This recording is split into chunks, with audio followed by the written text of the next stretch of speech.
Well, welcome here, everybody. So my name is Joe, and the pictures that you're seeing right here are just of some mushrooms that I've been noticing over the past week around here. Lots of colors and shapes, and I just thought that as we're allowing people to enter, that it might be fun to see a few of the mushrooms that are around here. Janelle is joining us, and that once we feel like we've got folks here, then we're going to turn it over to her, and she's going to teach us all about hawk ridge and hawk migration and other things like that. But right now, I just thought the colors of the mushrooms here were kind of fun to share. And I want to remind everybody that this is Teach Outdoors Minnesota, and that we are doing a series of workshops on these Wednesday afternoons. Again, this is about Hawk Ridge, but we have some other ones. Sue will probably tell us a little bit about what's to come later at the very end. And that if you have ideas of workshops, or maybe you want to present a workshop, let us know. Just put something in the chat there, and that would be wonderful. I also want to remind everybody that what I'm doing is I'm recording all of this, and we're going to put this on our website. Anna is our website guru, and she's joined us as well. And so she keeps that up to date, and there are so many things there. It's amazing all the resources that she continues to put there. And so Janelle, I invite you, if you have some resources that you share, that maybe we can share those with Anna, and she can make them available to everybody through the website as well. But we're letting people enter here, looking at mushrooms that I've been noticing here. And pretty soon I'm going to stop the mushroom slideshow, and we're going to pass it over to Janelle. I think there we go. Stop that for now. Uh-oh, struggling. There we go. Welcome here, everybody. Again, I'm recording this, and so for some of you watching this at a later date on recording, I just want you to realize that we do these live all the time, but we also make sure that they're on recording so that people can watch them if they're at a really busy time in their life. Janelle, I think I'm going to turn it to you. Let's see if I can spotlight you right now. Hey, there you are. Great. Excellent. Excellent.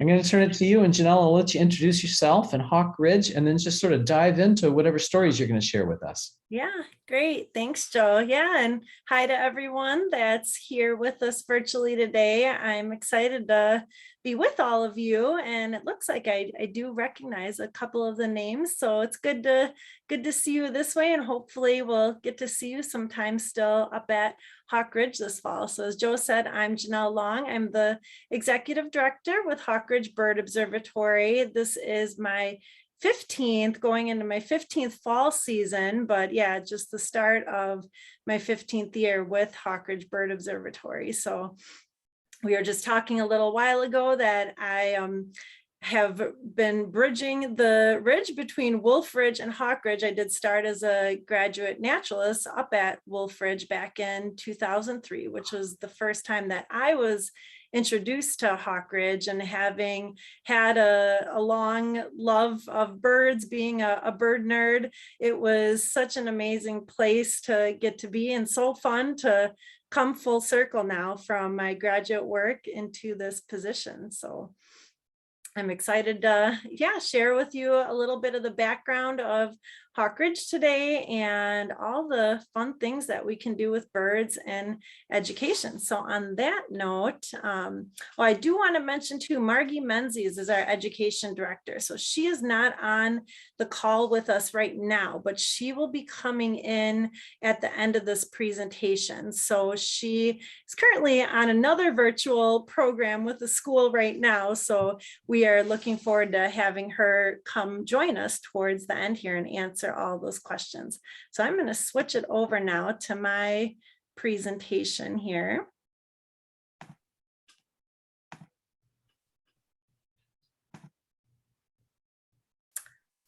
All right, so Bird is the word.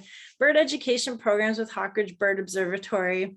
While I could spend lots and lots of time telling you all the details about all the cool birds and everything there is to see and do at Hawk Ridge, I will touch base on that, but I do also want to delve a little bit deeper today into all the neat things that we can do in connecting birds to education and through our research.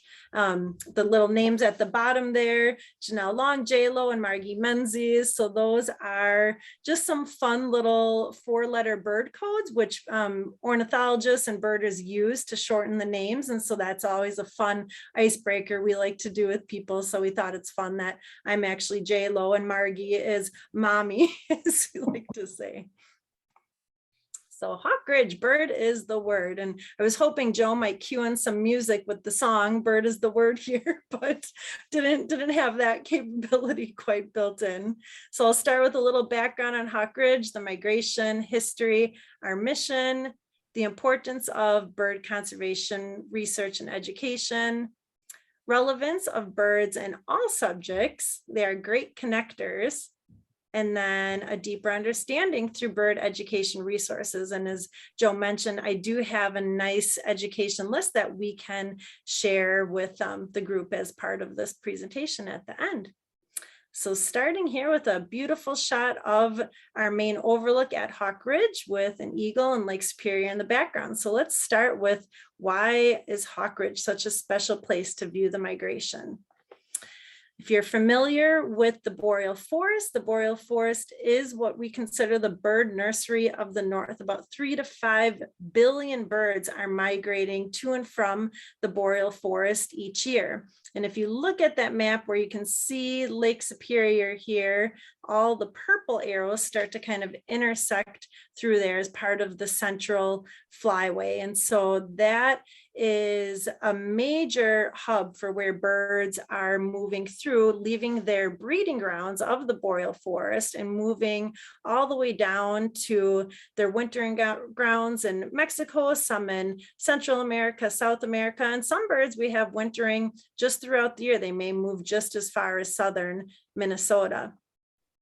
So what happens here at Hawk Ridge? Well, we're located just at that tip, kind of the nose of Lake Superior there. And as you're familiar with Lake Superior, it is a big, cold body of water. So birds certainly could fly over Lake Superior if they wanted to, but they'd be expending a lot more energy rather than utilizing the nice rocky ridge line that we have along the shores of Lake Superior, where the birds are able to utilize updrafts and warm pockets of air that they can, for every mile that they're able to gain in altitude rising on those warm air pockets and updrafts, they are known to soar for almost 7 miles without really flapping their wings. So it's a super efficient way for them to move long distances as they're following their food sources, going to their wintering grounds and all the way back to during spring migration. We're one of the top migration spots in the US. We average over 60,000 raptors and over 200,000 other birds that are counted annually in the fall. One of the birds we're most famous for are the northern goshawks, where we count and band more of that particular species than any other site that's known in the US. And now is a great time to actually start seeing the northern goshawks coming through in October. So with those warm pockets of air, birds can start forming what's known as kettles. They look like almost a tornado of birds as they're circling up in the air. And so this is a kettle of broadwing hawks. This is the species of hawk that we count more of. Back in 2003, which actually happened to be the year that I was at Wolf Ridge, that was the year that they counted over 100,000 broadwing hawks in just one single day. Amazing. We've had some pretty amazing days this fall, but nowhere near that amount. So we had a couple, 1,000+ days, but yeah, anywhere looking at over 100,000 is an amazing day. So brief history. So Hawk Ridge was once known as a place where hawks were actually shot. And so with those mass numbers of birds coming through during this amazing migration phenomenon, hunters found out that it's also an easy place to shoot those birds as they're coming through. And that was starting, even early 1900s and up until not until the late 1940s, when there was some city laws passed within the city of Duluth. And then 1970s is when the International Migratory Bird Treaty Law was passed. And so that's when we started getting more protection on birds. A neat article was found in a Nature magazine back in 1948. And the students that you see in this picture were from it was called Washington School here in Duluth. And at that time, students were actually gathering up some of these injured raptors that were found below Hawk Ridge. At that time, it wasn't known as Hawk Ridge, Davidson Hill, Hawks Hill. There was a few other names that people had for it at that time. But it says on September 26, between 1 and 5 p.m., more than 40 hawks were shot, predominantly sparrowhawks and young redtails. But thanks to the early conservation efforts of this kind man, this is what we consider the founder of Hawk Ridge. So Dr. Pershing Hofsland, also known as Jack Hofsland, who was the first ornithology professor at the University of Minnesota Duluth. He was the one that really started to recognize the mass number of birds that were coming through. So in the early 1950s, he started documenting the migration. He also shared the story with me that at that time, people were still shooting hawks, and he would take a cardboard sign and he would write, "Don't shoot hawks" on it, put it out, and then the next day he'd come back, it would be thrown off into the woods. So he'd do it again and again. And so he was the one that really started recognizing that amazing migration and then gathering other students and other people to start supporting that. The Duluth Bird Club, which is now known as the Duluth Audubon Society, they were also some of those early pioneers in establishing Hawk Ridge. You might recognize a couple people in the right of that top left photo. So if any of you know Jan and John Green, they're two of the instrumental people that really helped establish Hawk Ridge Nature Reserve. So they were the group of folks that helped raise the funds to actually purchase the land, which is now known today as Hawk Ridge Nature Reserve. They turned that money over to the city of Duluth so it could be protected in perpetuity for conservation for the purposes of bird migration and research. 1972 was the year that the Nature Reserve was established. That's when the formal fall raptor count and raptor banding research began. And then in 2004, the Hawk Ridge Bird Observatory as a nonprofit was established. And that trust agreement with the city was then passed from Duluth Audubon over to Hawk Ridge Bird Observatory. And there are bird observatories all throughout the world. And so it really made sense for such an important bird area within the world to be established as its own nonprofit and bird observatory. So the mission of Hawk Ridge is to protect birds of prey and other migratory birds in the Western Lake Superior region through research, education, and stewardship. And who puts that mission into action but all of these wonderful people. So this is our fall team here for 2021. So this is a mix of our board members, of our seasonal staff. So we have our counters, our banders, our naturalists, our interns, our trainees, and grad students that are in there as well. So we are really proud of one of our programs. It is our traineeship program, which this is our 8th year that we are in this particular program.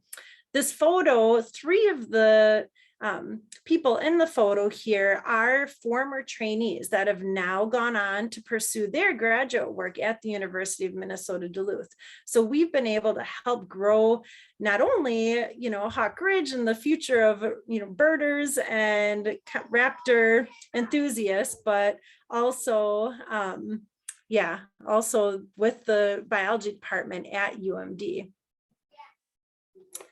So our Hawk Ridge volunteers are another very important part of what we do at Hawk Ridge. We have about 70 volunteers that contribute over 3,000 hours. And I do want to make mention of the two lovely ladies here in the photo, Gail and Jean. Gail and Jean started volunteering in the early 70s when they were back in high school, sitting on the rock with a few people who are documenting the migration at that time.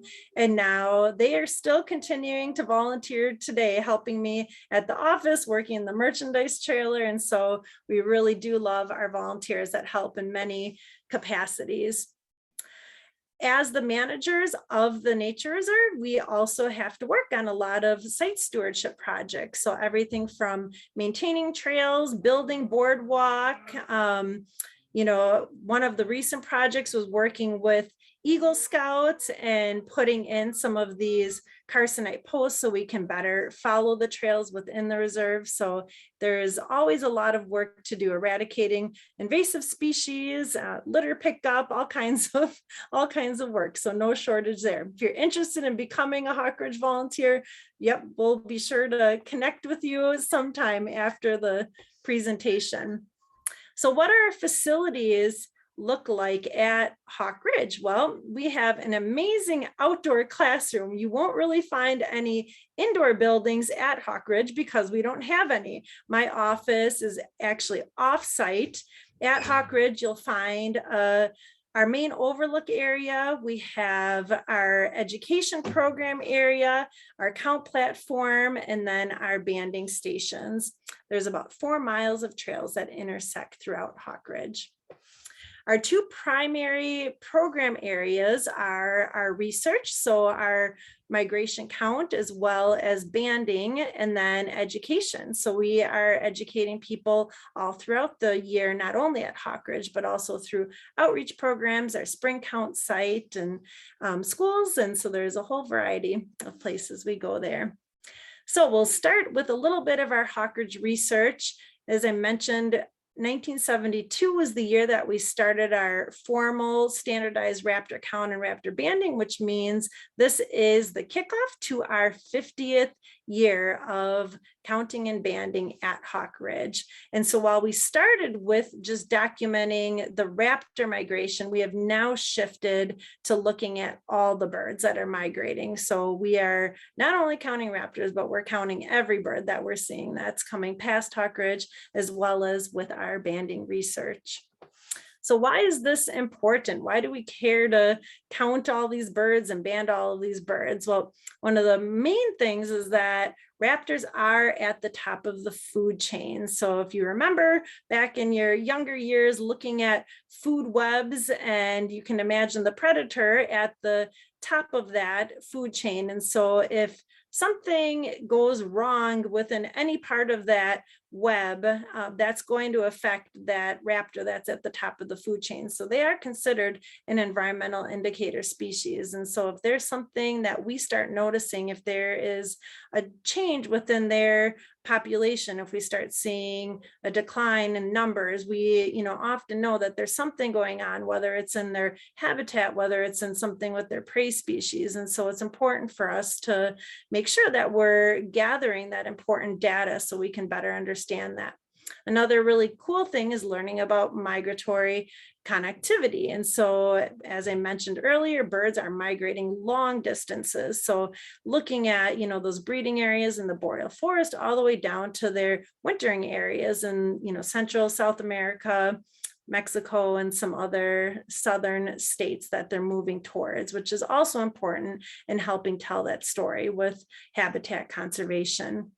All of that data that we do collect does fill in all of those puzzle pieces. And that's one of my favorite things, is that there's just endless questions every season that we come out of it. We're learning more and we're curious about more. And so again, what a great thing for us to be able to continue on and build some of those research projects, which is what we're doing with several of those grad students right now. So here's one of the cool things that we have learned at Hawk Ridge. So this is a graph that was taken from what's called the Raptor Population Index. And so with Hawk Ridge having one of those longest term data sets, we are able to look at these trends really clearly over time. And so with the bald eagle, starting back in the 70s, during the time where DDT was still there till the time it was eliminated, that is one species we can definitely see a significant increase with. Bald eagles have done so well, and it just amazes me. I think just about every day that I'm driving just in Duluth, I'm seeing at least one or two bald eagles, where as a kid growing up, I remember getting to see one bald eagle was such an amazing sighting. And we've been breaking records almost on an annual basis too, with the numbers of eagles that we're counting and banding too. It was very rare for us to ever even catch a bald eagle, and now it's a pretty common occurrence for us. We're also learning about the timing of species. And so this is something that's also really cool. People often ask us, when's the best time to come up to Hawk Ridge? And so this is a graph showing the migration of species. So really September and October are the two peak months to see that greatest diversity of species. But another interesting thing we can look at, if you're interested in phenology, looking at that timing for when, we get that first count of that sighting of a particular species and when our last sighting is, and just to see if that shifts. I mean, there's a lot of interesting research projects going on right now and looking at climate change and how phenology is able to, again, be another piece of that puzzle in that story. So the count, another question we get is, how do we count all those birds? And yes, this actually was one of our counters. We do like to have fun up at Hawk Ridge. So this is on our platform at Halloween when many of our staff do dress up. We do have, like I said, both our fall migration count taking place at Hawk Ridge, and then our spring count is actually located on the opposite side of town on West Skyline Parkway. The route that the birds are coming back in the spring is slightly different from the fall, so it's better viewed a little bit further west in Duluth. So how in the world do they count all of these species of birds? I'm going to play a quick little video here showing our counters in action, and I'm going to shorten it a little bit just because I know we'll probably end up a little bit shorter on time if I play the whole thing. But this is our count platform. So typically we have at least 2 counters at our platform each day. Jess on the right is actually entering the data as Julie on the left is scanning the skies. On the right there, we also have one of our trainees. She was just on our radio, as we're also in communication with our banding staff. As we are seeing birds migrating over, we'll also alert our banding director at our banding station. And that's one of the ways they know they can start to lure in those birds and try to catch them so we can actually band them too. I'm just going to scroll along here just towards the end. So you can see again there, Jess is entering the data on our tablet, and I'm going to show you in just a moment why that's a pretty cool feature now too. And then we have our naturalist that'll update our count board at Hawk Ridge. And so our count board shows everything that we've counted in the last hour, everything we counted the day before for the season, and then also compares it to some of our record totals. So if people are really interested in numbers, they can take a look at that and see where we're at for the season. So I mentioned with that data, right from our home page, there's 2 kind of key buttons that we have here for people to look at. So we have the fall raptor count, which is in that top center, and then also our live fall count here. And that is where all of our data is funneling into. So I'll show you. That fall raptor count button takes us to Hawk Count, which is managed through the Hawk Migration Association of North America. So there are Hawk Watch sites all throughout North America that are utilizing this site. They're all part of this bigger pooled data set. And with this, that's how we're able to better understand what's happening within those population trends and changes. And this particularly, it's going to bring you right to whatever month we're at. But right from this page, you can also toggle through. You can go all the way back to our first year, 1972, pick the month, and you're able to actually see all of the birds that were counted from that time. So there's a lot of really cool data type things that you can do if you have students, classes that you're interested in looking a little bit deeper at the data in that regards.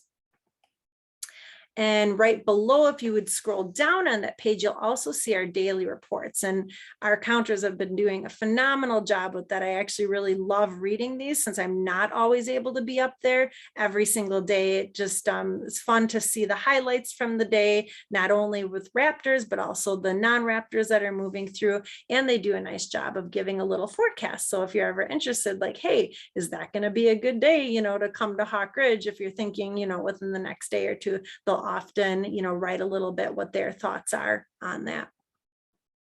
And then with the live count, that is funneled through a site called Dunkadoo. And Dunkadoo is fairly new. We were one of the first sites to start utilizing Dunkadoo, but it is such a cool tool to be able to use, because that is showing what the counters are counting live. So at any given time that they're up there and entering that data, and you can go right onto this page and see what those birds are that are clicking in. So I just took a screenshot from this morning, so you can see at 9:07 a.m. they counted 2 purple finches. On that same site, it also will show you some cool graphs, such as, the species composition. You can display that with all of the species, or you can do just our focus species, which would be our raptor species. We have right now a record-breaking year of the numbers of blue jays that have been counted at Hawk Ridge. And you can see that next big chunk of the pie there is the broadwing hawks, which were the ones that we saw in that big kettle earlier. And I also wanted to give a glimpse of the spring. So our spring count, this is looking at the full picture of the spring, but I just thought it's really, again, a neat tool just to look at the diversity of species that are coming through. And yeah, again, a great educational type tool if you're looking to work with data more within your classroom. So yeah, in 2019, we actually broke the world record for a one-day count of bald eagles at our spring count, 1,076. And that season, we had a record high of 7,727 eagles. So our spring count, while it's not as well recognized, it is one of the sites that's becoming more well known, and each year we're seeing more and more visitors that are coming out there. So we also invite you up to visit us in the spring too, if you're interested in that time of year. So our second part of our research, our bird banding research, which is pretty much a 24-hour operation, starting with the songbirds early in the morning, our diurnal or daytime raptors, as hawks and falcons, eagles and harriers, and then our nocturnal raptors, which are the owls in the evening. So our passerine banding or our songbird banding has been somewhat intermittent through the years, but thanks to a really great core of volunteers, including Margie, who is one of our lead passerine banders, we've really been able to pick back up on our passerine banding research at Hawk Ridge. So that's been now going strong since 2012 in recent years. And then they've also started the Summer Maps program, which is monitoring avian productivity and survivorship, which is looking at the breeding birds within the nature reserve. And that was the 8th year of the MAPS project.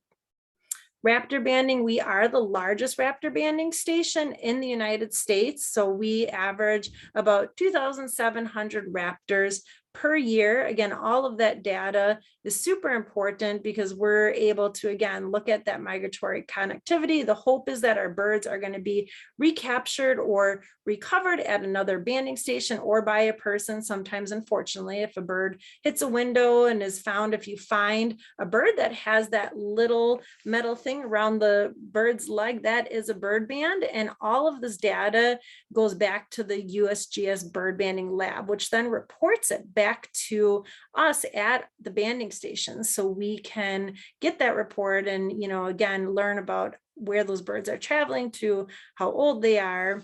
And also collecting other important biological information, which we're doing through some of our other research projects with blood samples and feather DNA. But each one of those bands has a unique identification code, just like we have our own Social Security number.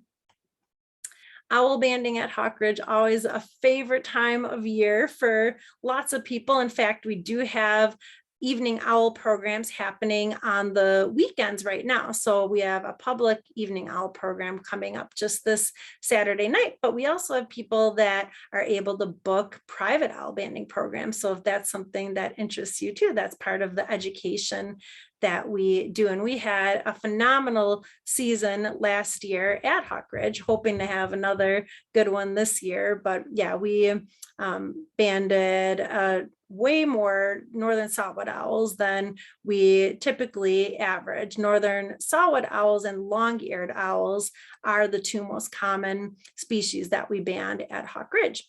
And this is a map showing, what we can see with some of that recapture recovery data. And so we're able to look at the movement of some of those little adorable saw-whet owl species, and again, better understand, their movements. And so we can build in those conservation efforts.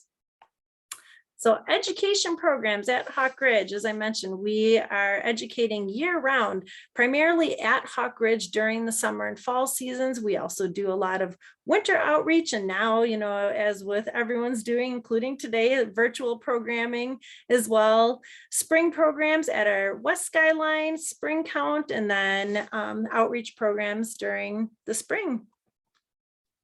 Environmental education at Hawk Ridge started just shortly after Hawk Ridge was established. So Kim Eckert was the first naturalist at Hawk Ridge, and he is well known in the state of Minnesota as an amazing birder and author and tour guide. And so he's the one that really started showcasing and connecting the educational part for what we're doing at Hawk Ridge with the research. And one of the cool things we do are bird demos. So that is Margie here, education director. And we will bring some of our banded birds up to our main overlook so we can talk more about those birds and have people get that close-up view. And sometimes we even have people help us release those birds, which is pretty special. And we always really try to incorporate a live bird, whether it's a live raptor or a live passerine, into our education programs. So our public education at Hawk Ridge is a major part of what we're doing right now during the fall season. We have approximately 18,000 visitors that are coming from all over the world. We've documented people from, over 50 countries, every state in the US, and there are people that travel internationally just to come to Hawk Ridge. So we're conducting live bird demos. We have our kids activity cart. We have a bird education station where we have all kinds of great props, a merchandise trailer with fun gear, and then having our weekend public programs that are open for anyone. I'm going to play another little video here just so you can catch a glimpse of Hawk Ridge. So there's our merchandise trailer. And as we're moving along, we'll have some of our volunteers back behind our visitor services and bird education stations. Right now with COVID in place, we still have a blocked off area where we do our bird education demos. And people typically just set up along the roadside like that. Can't really get a bad view when you're up there.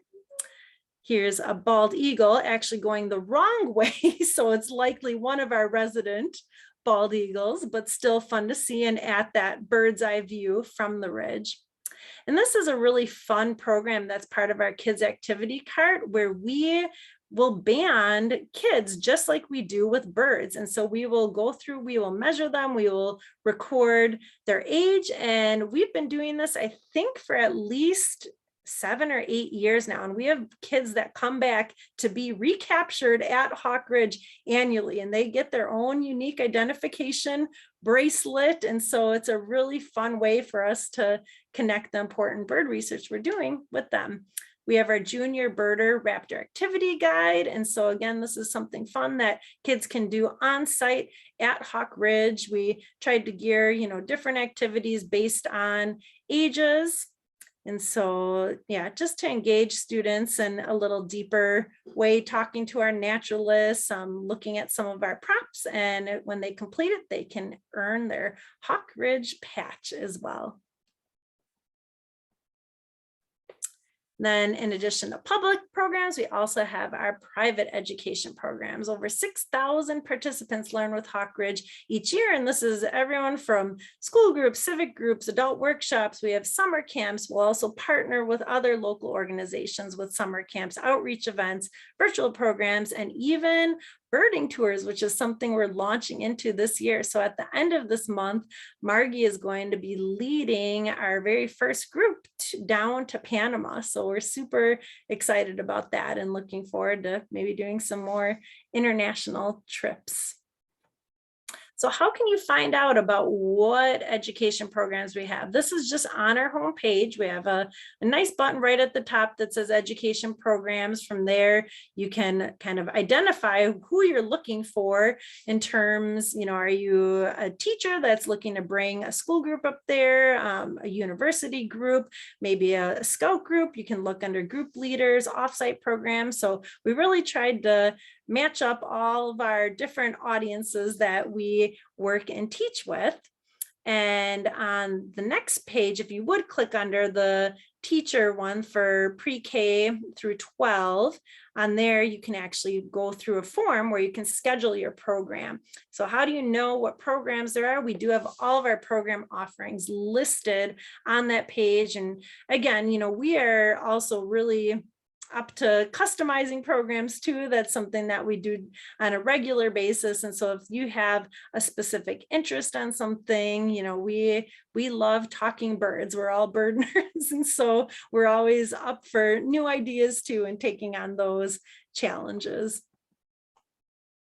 So birds build connections. Birds are everywhere. I think that is one of the best things, not only you don't have to be outside. You can be in your classroom at your school. You can be in your house looking out your window, and the chances that you see a bird are pretty good.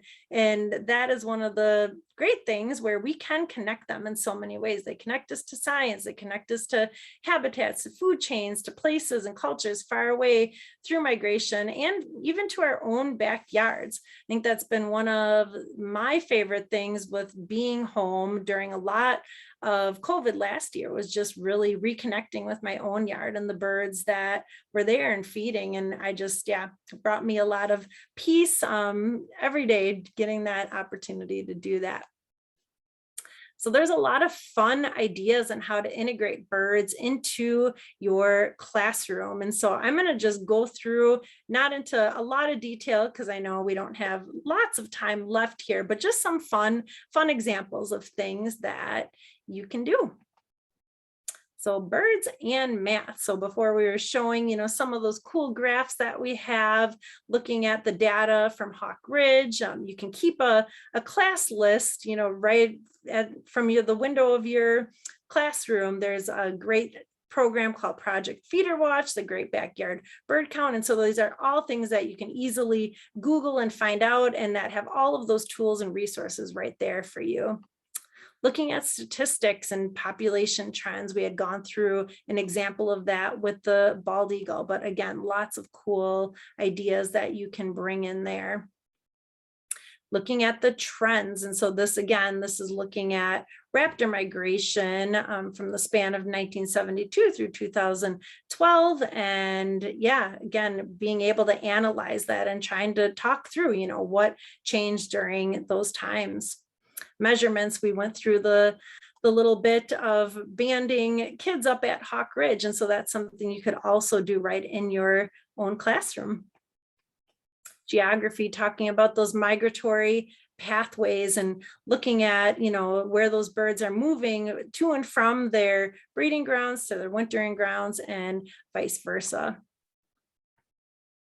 And this is a really neat tool that I've just really enjoyed using throughout this fall season. And again, thinking of, a migration forecast. So this is something that weather radar are picking up now. And if you look at, again, where Hawk Ridge, right at the tip of Lake Superior, you'll see a little green dot. That's because there is a weather radar station here in Duluth. And this is something you can play in real time. And as the colors get brighter, that means the bird numbers are increasing. So this was from just a couple of days ago in those really bright areas, but they had estimated 726 million birds in flight at 11:15 p.m. on that evening. So that's Birdcast, and that's through the Cornell Lab of Ornithology.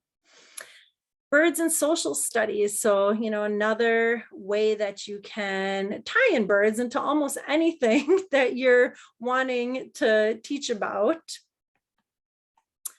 We talked about them as being environmental indicators. And so again, having discussions like that within your class, implications of climate change and habitat loss, window strikes, what are ways we can prevent some of those things in our own home, talking about, the story of DDT and endangered species. And so there's lots of cool things. Laura Erickson, who's local here in Duluth, has also wrote a really great book that I find is a good resource for anyone to use in looking at how they can help birds.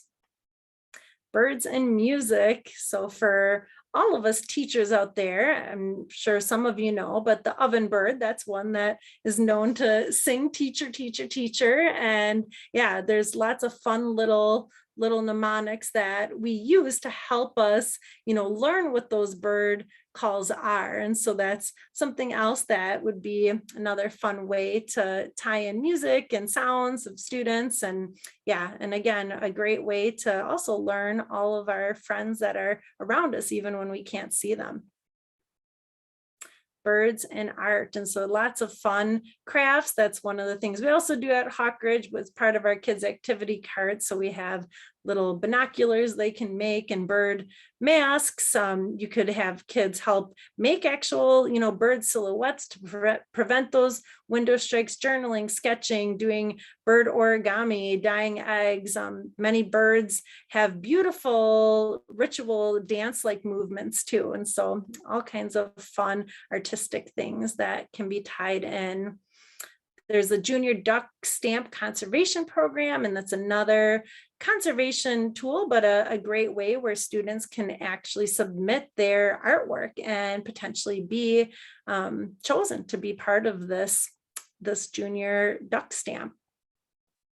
And all the beautiful colors. We actually have a shirt right now that is selling out as fast as I can get it up at Hawk Ridge, which one of our trainees, who's a phenomenal artist, had designed. And I don't know if I can quite show my computer, but I do have it on today. So it's a Celebrate Diversity shirt. And so she took many different bird species that we do see during the migration at Hawk Ridge and put it into a shirt design, which people have just been loving.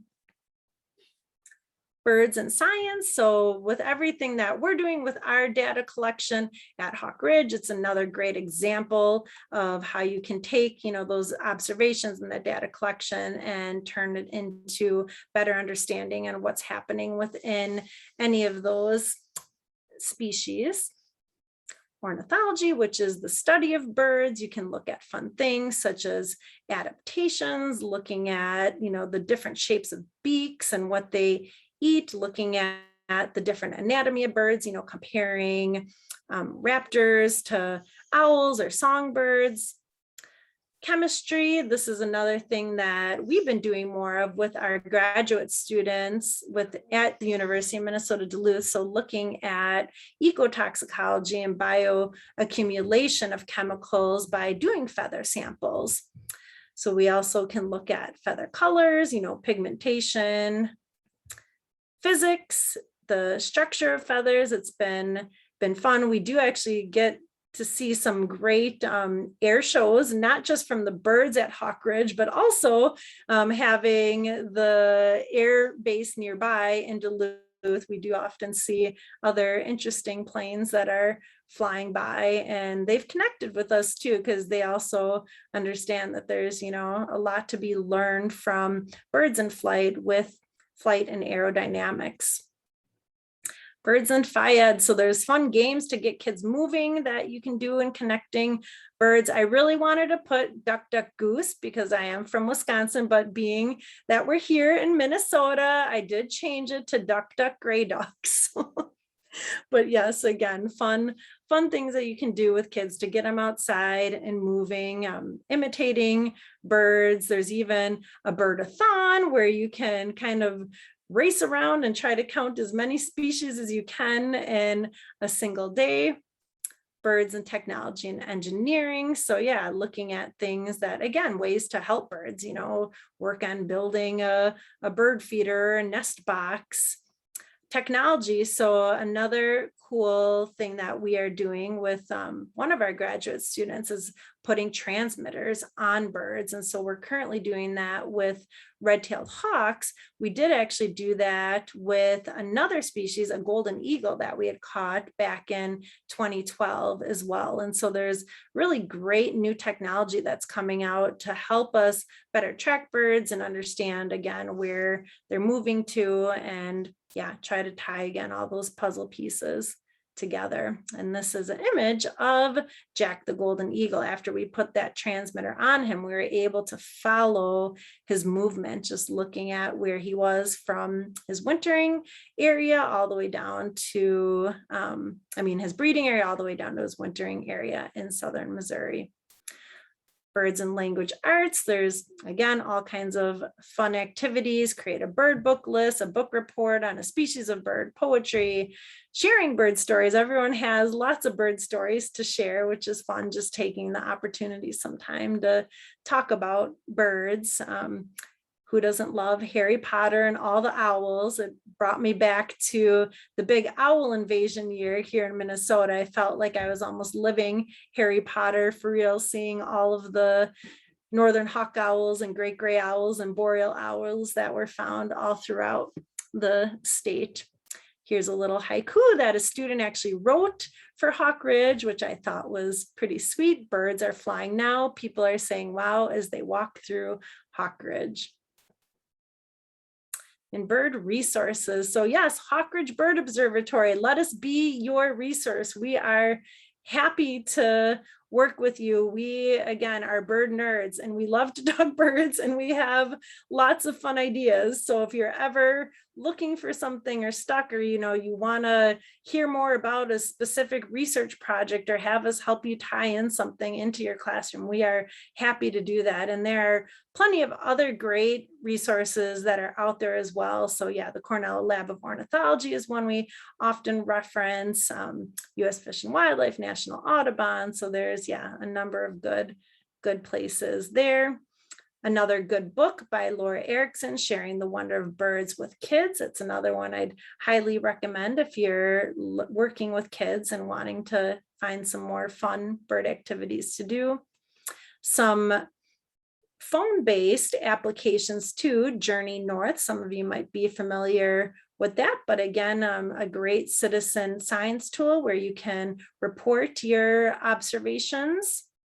This is a really fun one, Merlin, which is through the Cornell Lab of Ornithology. And so if you're not sure what a bird is, this app can help you identify it. So it'll take you through all of the steps, looking at the different sizes of the birds, the color of the bird, where did you find that bird? And it is smart, just like our smartphones, and it'll help match that to the best fit species for what that bird might be.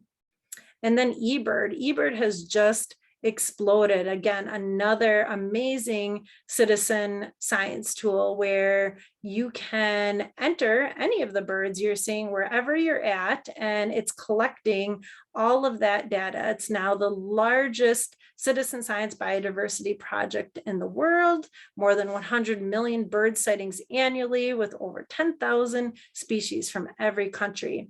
And as I looked at eBird recently, I saw that this Saturday is their big day. So it's, again, they're hoping to get lots of people out there entering those records of birds that they're seeing and helping contribute to science and conservation.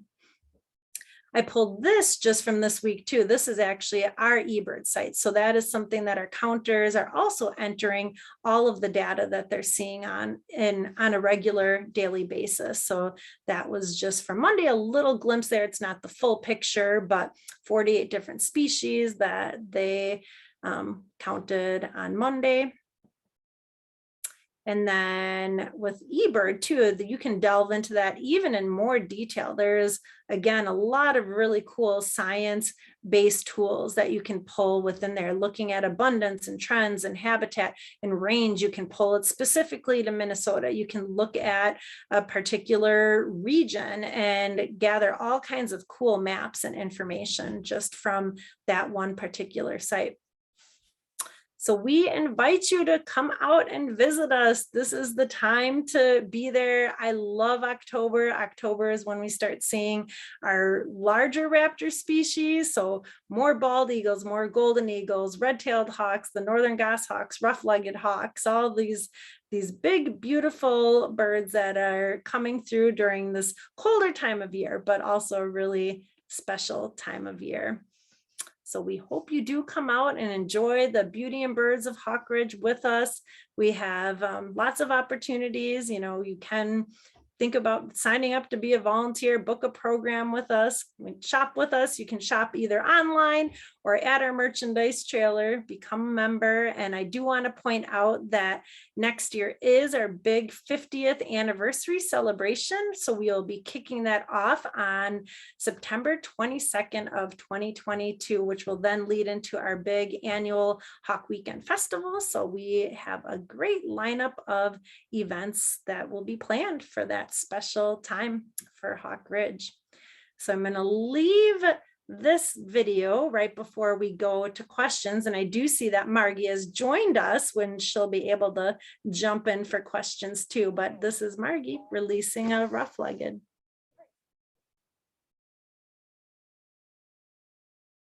So come up, and hopefully this is something that you'll get to experience live with us. It is magical for sure.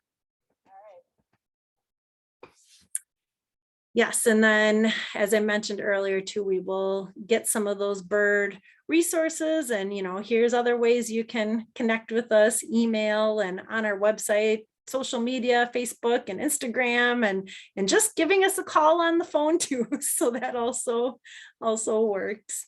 But we will turn it back here. I'm guessing I should stop sharing and give it back to Joe here to manage. Well, Janelle, thank you so much for all of that.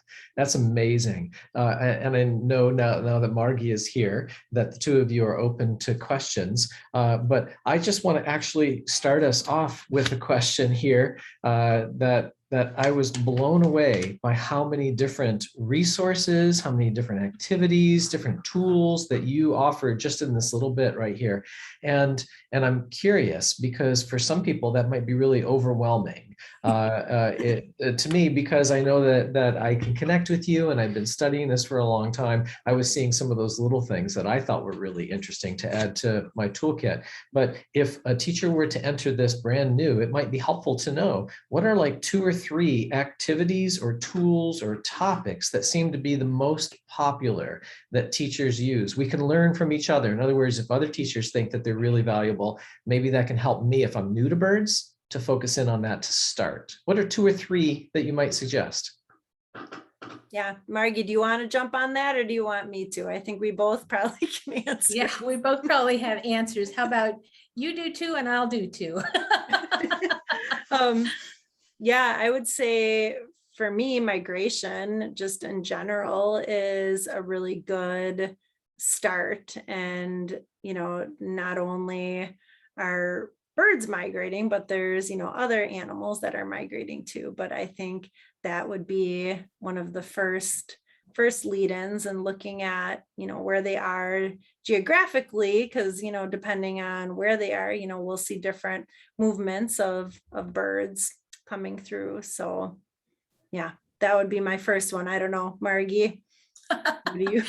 We do a lot of programs at Hawk Ridge, and a lot of it, identification is a big one. People love to be able to figure out what's what, and then learning the stories that go with them. So I think I did my 2-in-1 there. Identification and then the story, because understanding what those birds need and whether or not they migrate and all of that, the individual story of the species is just as fascinating, and a lot of interest in that. Yeah.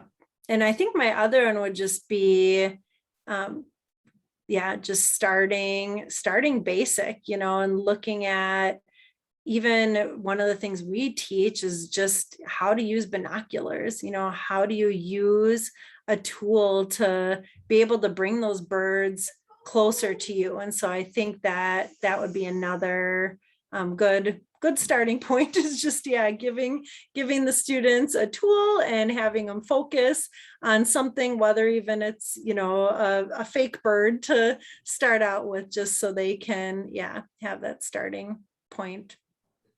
That's awesome. Thank you for answering that. I want to turn it to anybody else. If you have a question that you want to put in the chat, or if you want to just unmute yourself and ask the question, please, anybody who has questions. Go ahead, Leanne. Hi, I realized I didn't have my Hawk Ridge hat on earlier. So my husband Ron and I have been huge fans of Hawk Ridge for many years, supporters, and I don't have a question as much as just a comment about a number of years ago, and this was back when when we were visiting the Ridge, and you would ask for a donation, and then you could put your name on a list at a certain level, and then if a bird was banded that day, if you were next on the list, you could release it. And I think it was 2010 maybe, I got a Cooper's hawk. And it was just like Janelle was saying earlier, it's just magical. It's just magical. And also that day, I remember there were little kids who were given birds to release, like especially the Sharpies, and just the looks in their eyes and the just big grins on their faces when they see this bird take off. They're holding it kind of like a torch or an ice cream cone, and then hold it up high like the Statue of Liberty. And so it's just so wonderful to be there. And then the following year, Ron got to release American Kestrel. So that is his favorite bird. So it's truly a magical place. We just love it there.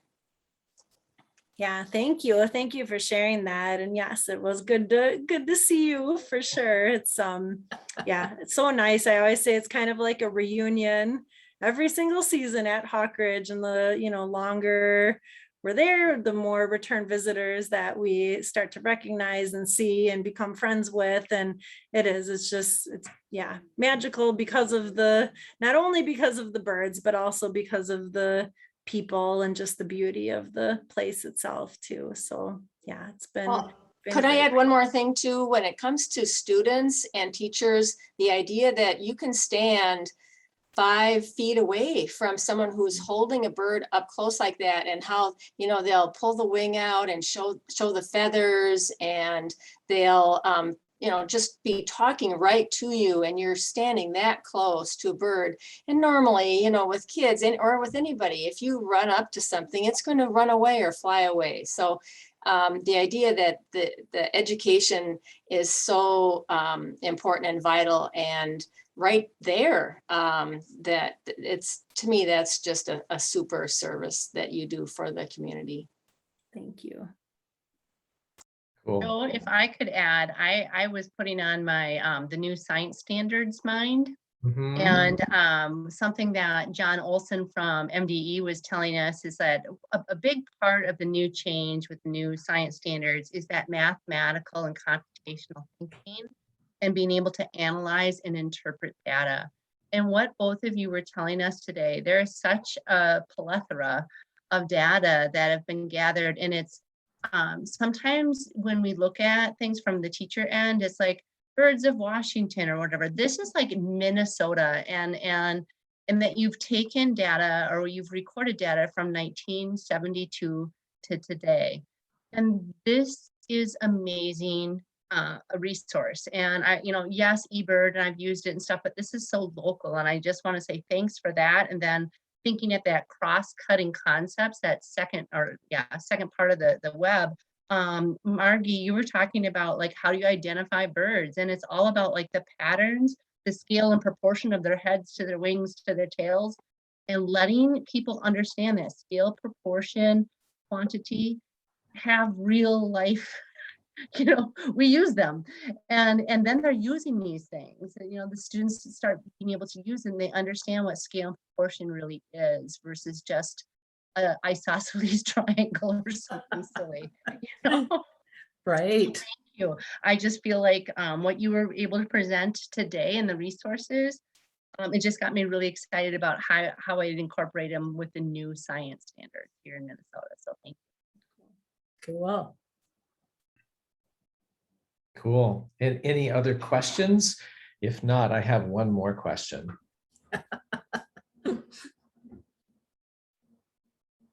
Go for it, Joe. Going to launch in then. Yeah. I wonder about key dates. So Janelle, you had shown the phonology sort of chart right there and talk about patterns that Sue was just talking about right there. Are there key dates in this annual pattern of migration? Like, I don't know, is October 8th like the date, for example? I'm just curious because I might be there on October 8th. Well, I'll take that one. One of my favorites in the fall, I call it the changing of the tide. And what happens is after the broad-winged hawk migration has gone through, that's our big numbers. After those go through, most days the Sharpshin hawks are going to come out on the top of the list until the changing of the tide. And then it's like a single day, the birds switch and the top spot goes to red-tailed hawks. And I have a prediction. We're having a bunch of ucky southeast wind for days. I'm betting that when we finally get the wind to shift back around to the west, north or northwest, we're going to have that changing of the tide. So that's my prediction. As soon as we have a north or northwester, we're going to start seeing red tails coming out of the woodwork, and they're going to take over the leaderboard on the raptor count. So that's my prediction. But that's one of those dates, and it's always a very specific boom, it's happened. And it always is. It's like one day. That's super fun story. Thanks for adding the whole thing about the weather and the wind direction as opposed to a day in the month. Because very simplistically, I'm just thinking a day in the month. But no, that's the wind. That is really fun to remember that that's one of the big patterns. Thanks for sharing that. I hope it's going to be Friday, October 8th. I'll cross my fingers for you. Oh, thank you, Margie. Well, thank you. Other folks like Terry are saying thanks for sharing this. But what I wanted to do was, again, to thank you for sharing this, remind everybody that we've recorded this and we're going to put this on the website. Anna will do that. Sue, you already put the link for CEU credits from Hamlin. Thank you for doing that. I wonder, Sue, if you're able to kind of give us a sense of what might be coming up soon. Certainly. We're actually going to take a 2-week hiatus. We're going to take a little break. It's beginning of school season. We're going to be moving into the MEA break.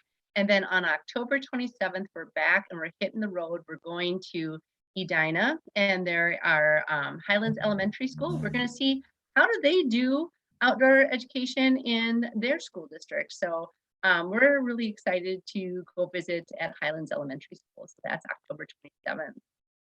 Yeah, I just gotta say that our visit to Hopkins was amazing. Thank you for organizing. It was. Too. Wow, that was so fun. Yeah, and we're trying to do road trips throughout the school year, hopefully one a month. So we get to see other people's spots, because it doesn't have to take a lot to be able to do this. And then we have a few things in the works I'm not going to share right now. I'm just going to be honest. Keep you wondering. Well, thanks again, Janelle and Margie. Thank you so much for sharing this. I hope that everybody gets a chance to visit you at Hawk Ridge and to be there on a northwest wind day, Margie. Thank you. Have a great day, everybody.